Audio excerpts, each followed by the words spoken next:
My book is called Put 'em Up, and it's a practical guide to preserving the harvest. You know, when I started preserving my own food, I did not set out to make my own jams and jellies and start canning.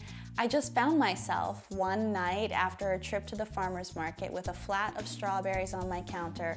They were looking incredibly sad from being left off the vine for a day. And I just threw them in a pot with a little bit of sugar and made a strawberry sauce that I put in my freezer.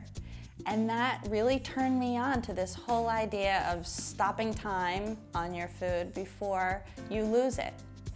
The food in the peak of the season is so abundant, it's so gorgeous, the flavors are so rich. I just really started almost on a cellular level to want to squirrel those things away. So slowly, one thing at a time, I just started buying a little extra, cooking that off, putting it in the freezer, making a little sauce, putting that in the refrigerator, and then it was just a hop, skip, and a jump to the canner. There's nothing better than going down to my basement in the middle of February and coming up with a quart of tomatoes that I canned over the summer. What a kinky thrill to pop the lid off that thing and have that summer fresh taste when there's 6 inches of snow on the ground.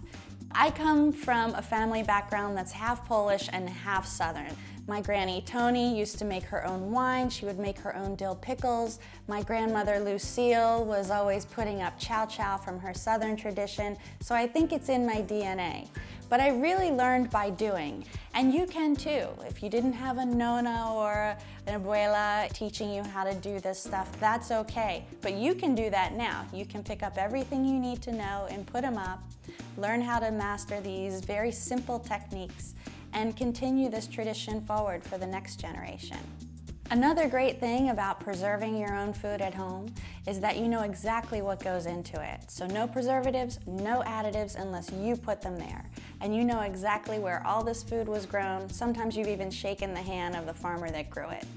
I say when you're supporting local food, you can be a hedonist, you can be an anarchist, or you can be an environmentalist. There's something here for everybody.